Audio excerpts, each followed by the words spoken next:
episode of Legion Elite Motorsports. I'm your host, Isaiah.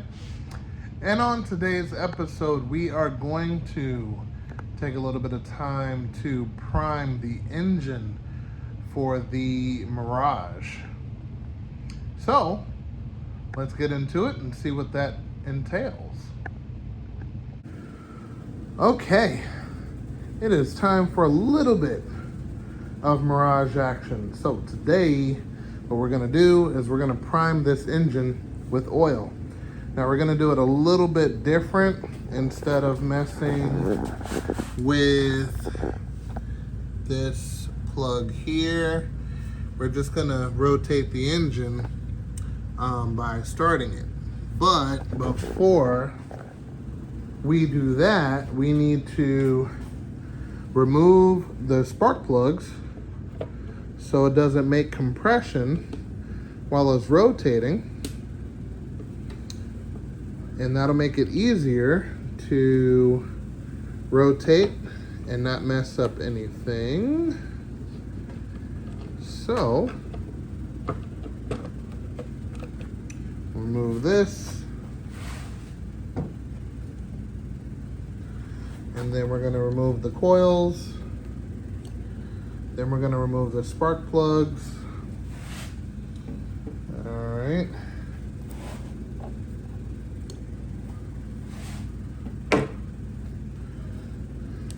Now this engine is a little different because not only do you have to use the small socket to get this out, that being the spark plugs, you also have to use a thin wall socket to take it out. So I'm gonna go grab that. We're gonna take the spark plugs out and I'm gonna show you the next step. Okay, so here we have a thin wall. This is a 16 millimeter with a magnetic pickup. So you don't have to come in afterwards and find a magnetic piece to pick up the spark plug after. This is an all-in-one type of deal. Makes it short, sweet, and simple. Alrighty. So after... Okay, and now with the spark plugs out, you can see the shiny brand new pistons that's never been ran at the bottom of the hole. And now we're going to take this off and we are going to fill it up with some oil. Okay, so we're going to basically run what I want to call some throwaway oil, which is going to be some conventional 1030. And we're going to put that down there and we're going to crank the engine. So let me grab that and pour it in. Okay, now with the oil poured in, all right, we are going to do two things.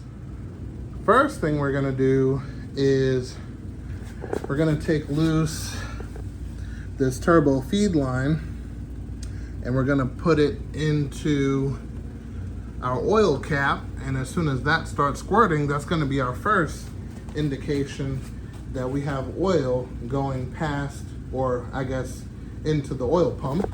And you can see where that line comes from, coming from the side of the oil pump right there. So we'll have to go through the oil filter and all of that good stuff over here and go all the way around. So our next step after that is getting power to the starter, which is right back here. So since the wheel is, since the engine is on a wooden dolly, we can roll it around and hook everything up. So let's get started with that. And of course, better late than never, after you finish adding oil into your engine, you want to check for leaks anywhere around, because I did completely seal this engine up. So technically there should be no oil leaks anywhere. So I already looked around there, we're good to go. So next step, let's get the tools, take the oil feed line off, and then I'm gonna move the motor so we can take a look at the starter. Okay, and there we are. So I went ahead and took loose the feed line for the turbo, unrouted it, and moved it to here. Okay, so we're gonna be watching this guy as we're cranking it up. Now, to our starter, which is over right back here. Right back here. This is our pretty much standard operation.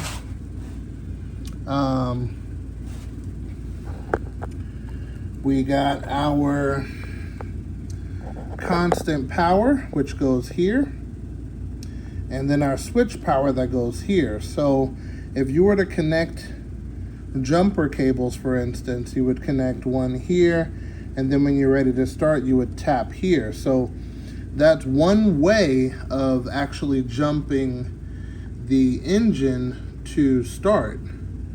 And then of course ground is the whole engine block, chassis. Ground is the whole unit. So you could put ground pretty much anywhere. So for instance, if I wanted to connect jumping power, all I do is let's see, what would be a nice ground?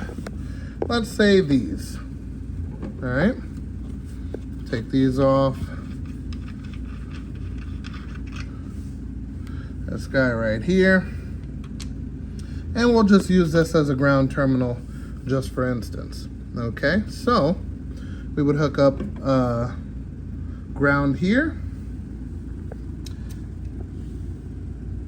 positive here, and then you take a wire and jump it to this guy, little spade terminal, and it would immediately start. This would work for let's say 80% of cars now, because we have a lot of hybrids and electrics. But if you use an older school car like this is one way you could do it. But I have a little device here that is gonna make it a little bit more feasible where your hands aren't in the way of electricity. And I'm gonna show you how to use a remote starter switch. Okay. All right, so we're gonna use this guy, and instead of using a battery with jumper cables, we're gonna use a jump box. Okay, and I have a jump box that actually does not require a battery to show power. So pretty interesting, but works extremely well. So let me show you that.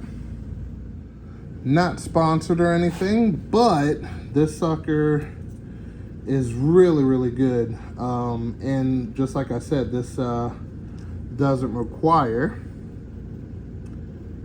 a battery to get it started. So I'm gonna get this out the box and get it all set up, and I'm gonna show you how you wire this up.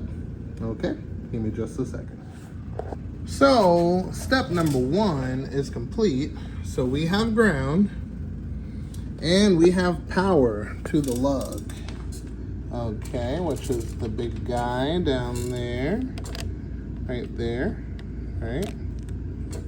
Okay, we haven't powered it on yet, but we want to establish that initial connection. Now we're going to hook up our trigger, which is going to start the switch on the starter whenever I pull a trigger. So let's get that out the package and hook that up, and then we'll be able to watch this engine do its thing.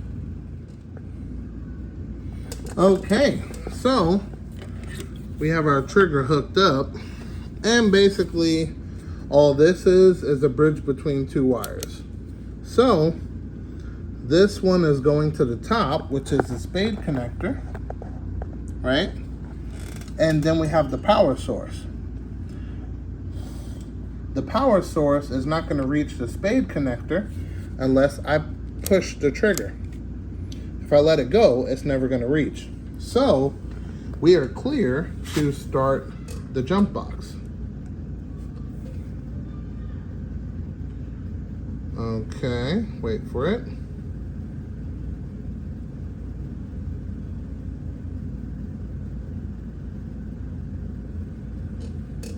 Okay.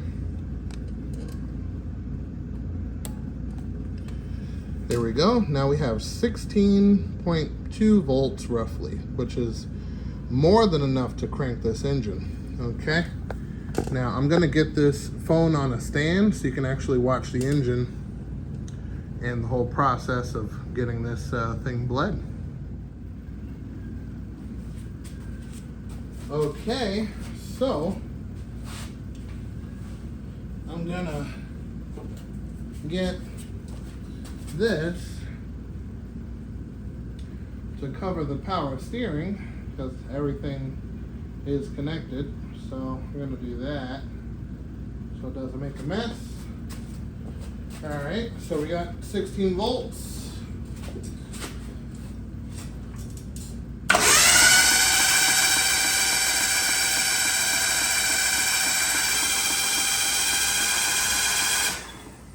And look at that, we have oil. I'm making a mess with it, but we have oil. Let me clean up my mess.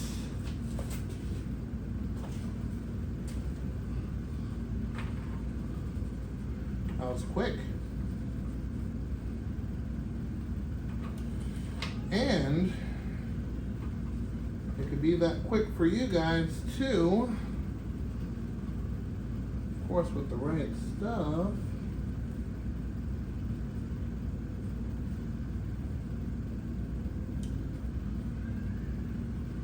So, let me show you guys one more time. I don't know if you guys seen that. Let's put that there.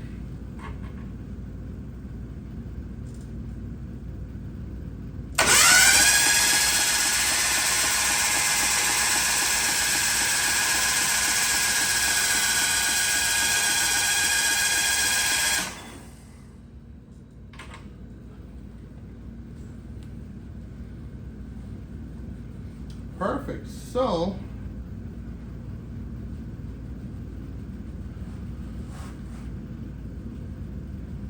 I see we got some oil leaks here, which are here from the filter.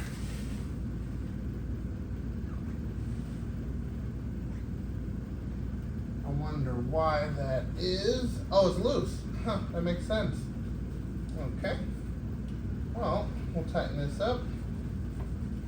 Okay, clean up our oil, and we'll try it again to make sure we have no oil leaks. We should be good to go. But before I crank it up again, let me put this guy on the turbo and make sure we don't have any leaks on the oil return. All right, gonna crank it up again.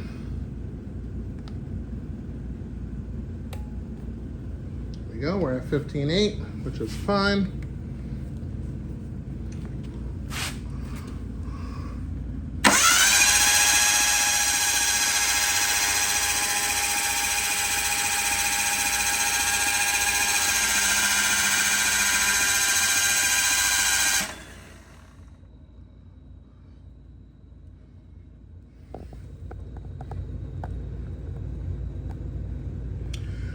Turbo spinning with no spark plugs. That is very promising. Huh. This is gonna be so good. So good.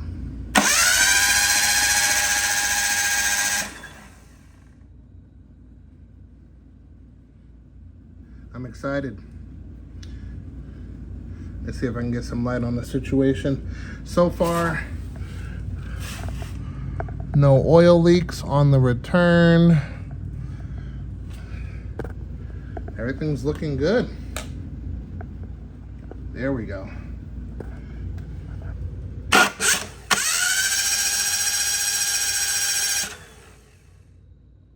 at that turbo go.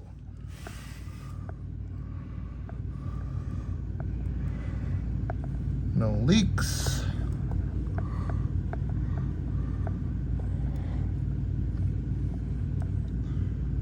Everything looks good, good, good, good, good.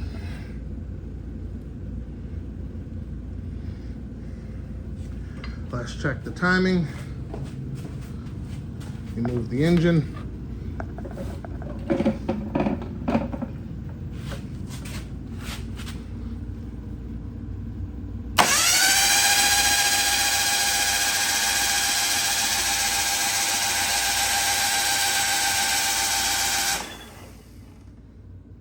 Perfect.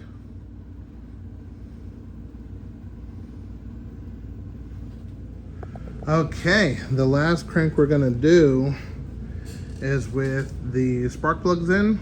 Of course, they're not gonna be sparking or anything like that.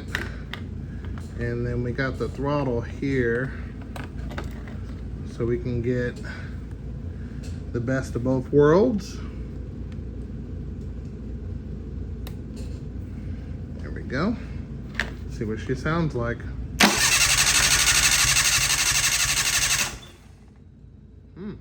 Sounds healthy. Wow. Sounds like she's ready to party.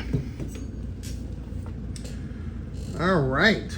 So she is 100% primed. She has oil in it. She's ready to rock. There's a couple little things we got to do to get her in her home place. But besides that, very soon we'll be getting her in the engine bay.